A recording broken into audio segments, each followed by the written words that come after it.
Hello viewers, তো আজকে যে টপিকটা নিয়ে আলোচনা করব সেটা হচ্ছে ওয়েস্ট বেঙ্গল স্টেট কাউন্সিলিং থেকে একটা নতুন আপডেট আসছে। সেটা হচ্ছে তোমাদের ক্ষেত্রে যে সমস্ত ছাত্রছাত্রীরা ভাবছিলে যে তোমাদের রেজাল্ট কিন্তু তোমরা দেখতে পাচ্ছ না, তো সেই ক্ষেত্রে তোমরা আর্লি টু আর্লি তোমাদের স্যারের সাথে কন্ট্যাক্ট করো। আর যারা দেখতে পেরেছো তো অবশ্যই কমেন্ট সেকশানে কমেন্ট করবে যে তোমাদের কেমন রেজাল্ট হলো। আর যাদের বলতে গেলে স্পেশাল সাপ্লিমেন্টারি সেকেন্ড সেমের জন্য কিন্তু বলতে গেলে দিয়েছে কি বলে examinations of engineering admit card special exam যেটা হয় সেটার জন্য কিন্তু এখানে অ্যাডমিট কার্ড দিয়েছে এবং তোমাদের অনলাইন কালকেই কিন্তু লাস্ট ডেট। তো সেই ক্ষেত্রে বলবো তোমরা অবশ্যই তোমাদের যে রেজিস্ট্রেশন প্রসেস যেটা আছে কমপ্লিট করো। দেন তোমাদের যে ভর্তির যে সাব কাস্ট সার্টিফিকেট সেটা কিন্তু অবশ্যই বার করবে, কারণ হচ্ছে তোমাদের ওইটা খুব জরুরি লাগবে, ঠিক আছে। তো সেই ক্ষেত্রে যে সমস্ত ছাত্রছাত্রীরা কেমন রেজাল্ট করেছে, ম্যাক্সিমাম ছাত্রছাত্রীর মুখ দিয়ে শুনলাম, তো সেই ক্ষেত্রে বলছি ম্যাক্সিমাম ছাত্রছাত্রী পাস করেছে। 80% ছাত্রছাত্রী পাস করেছে, 20% ছাত্রছাত্রী ফেল করেছে, সেটা 4 সেম হোক বা 6 সেম হোক। তো আশা করছি যারা পাস করেছো তাদের ক্ষেত্রে থ্যাংক ইউ, তাদের জন্য তারা আগামী দিনে এগিয়ে যাও, এটাই চেষ্টা করব, ঠিক আছে।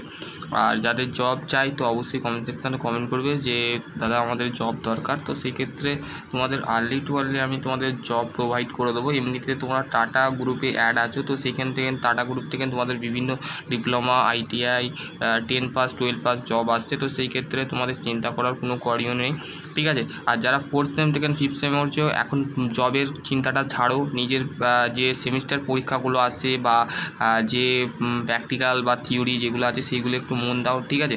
কারণ হচ্ছে তোমরা এখন বলতে গেলে নর্মালি 6 সেমে ওঠো না, ওই জন্য তোমাদের এখন জবের যে বিষয়টা আছে ওই ধারণাটা ছাড়তে হবে, ঠিক আছে। কারণ হচ্ছে দেখো তোমাদের রেজাল্টে অনেক ছাত্রছাত্রী ফেল করেছো, সেই সাপ্লিটা আবার ক্লিয়ার করতে হবে 6 সেমে যে। তো সেই ক্ষেত্রে তোমাদের আমি বলবো কাইন্ডলি তোমরা ডিপ্লোমাটা ভালো তারা করো, কারণ ডিপ্লোমার বলতে গেলে স্যালারি ভালো দেয়, ঠিক আছে।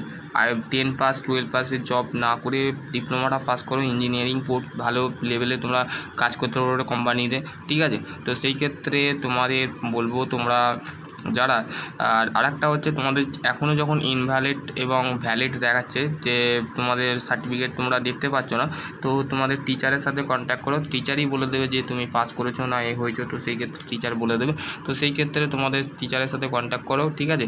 টিচার তোমাদের ঘরে প্রোভাইড করে দেবে অ্যাকচুয়ালি তোমরা কী করছো। তোমরা এরপরে তোমরা যারা সাপ্লি বা ইয়ার ব্যাক পেয়েছো তাদের ক্ষেত্রে আমি বলে দিচ্ছি, তারা তো কোনো গ্রাহ্যই করছো না, তো সেই ক্ষেত্রে আমি বলে দিচ্ছি তোমাদের স্পেশাল সাপ্লিমেন্টারি নোটিশ কিন্তু এই মাসটা নয় পরের মাসে কিন্তু একটা নোটিশ আসবে স্টেট কাউন্সিলিং থেকে, ঠিক আছে। সেই ক্ষেত্রে তোমাদের স্টেট কাউন্সিলিং যেটা আছে সেটা তোমাদের অফিসিয়াল আপডেট তোমাদের ঘরে দেওয়া হবে, সেখান থেকে তোমরা কিন্তু দেখে নিতে পারবে, ঠিক আছে।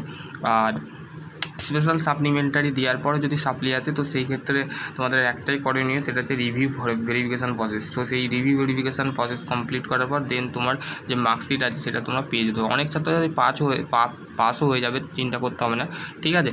আর চিন্তা করতে হবে না যারা একটা বা দুটোতে সাপ্লি পেয়েছো, তো সেই ক্ষেত্রে তোমাদের চিন্তা করার নেই। ইয়ার ল্যাগ যারা হয়ে গেছে তো তাদের একটাই করণীয় বলবো যে তারা অবশ্যই তোমাদের কলেজে তোমরা পলিটেকনিক বা ডিপ্লোমা করছো সেই কলেজের সাথে কন্ট্যাক্ট করো, সেই কলেজের HODর সাথে কন্ট্যাক্ট করো, যে HOD তোমাদের ডিপার্টমেন্টের হেড আছে, তো সেই হেডের সাথে কথা বলো যে স্যার আমার কি হবে। তো সেই ক্ষেত্রে তোমাদের টিচার কিন্তু তোমাদের একটা সাজেশান দেবে যে তোমাদের সাপ্লিমেন্টারি বা তোমাদের যদি কোনো প্রসেসিং থাকে বা প্রোডাক্ট যদি কোনো থাকে তো সেই ক্ষেত্রে তোমাদের বলে দেবে, ঠিক আছে। তো এবার হচ্ছে যারা জব করতে চাও তো সেই ক্ষেত্রে আমি বলবো তোমরা যদি গভর্নমেন্টের এই কিছুদিন সেপ্টেম্বর আমি কালকে একটা ভ্যাকেন্সির আপডেট দেখছিলাম ইউটিউবে, তো সেই ক্ষেত্রে IOCL এর ভ্যাকেন্সি আসছে। তো সেই ক্ষেত্রে IOCL যে গভর্নমেন্টে রান করে আন্ডারটেকিং করে, তো সেই ক্ষেত্রে IOCL যে ITI ডিপ্লোমা যারা পাস করেছো তাদের ক্ষেত্রে একটা ভ্যাকেন্সির আপডেট আসছে। তো সেই ক্ষেত্রে বলবো IOCL এর যদি তোমরা জব করতে চাও তো সেই ক্ষেত্রে নতুন IOCL হচ্ছে একটা তোমরা সেখানে আমি দেখছিলাম সেই ভিডিওটাই দেখছিলাম যে যিনি বলতে গেলে টিচার বোঝাচ্ছিলেন, তো সে বলছিল যে ডিপ্লোমা যারা বিটেক করেছো তো তাদের ক্ষেত্রে বলবো IOCL এমন একটা সংস্থা সেখানে পার্মানেন্ট তোমাদের সেপ্টেম্বরের একটা ভ্যাকেন্সি আসবে, ঠিক আছে। সেপ্টেম্বর বা অক্টোবর করে মার্চে তোমাদের একটা ভ্যাকেন্সি আসবে, তার আগে তোমাদের ডিপ্লোমা রেজাল্ট বেরিয়ে যাবে, ঠিক আছে। ডিপ্লোমা রেজাল্ট আসতে মিনিমাম 1 মাস লাগে বা 3 সপ্তাহের মধ্যেই কিন্তু রেজাল্ট চলে আসে কলেজে। তো সেই ক্ষেত্রে স্টেট কাউন্সিলিং আমি বলবো 3 সপ্তাহের মধ্যে নয়, 1 সপ্তাহের মধ্যে যদি রেজাল্টটা পাবলিশ হয়ে যায় তাদের ক্ষেত্রে তোমাদের পক্ষেও ভালো হবে, কারণ রেজাল্টটা হাতে পেলে তোমাদেরই সুবিধা হবে, তোমরা কোম্পানিতে দেখাতে পারবে বা তোমাদের যে সমস্ত আছে সেগুলো করতে পারবে। চলো আজকের টপিক এখানে এন্ড করছি। সকলে ভালো থেকো, সুস্থ থেকো। Thank you.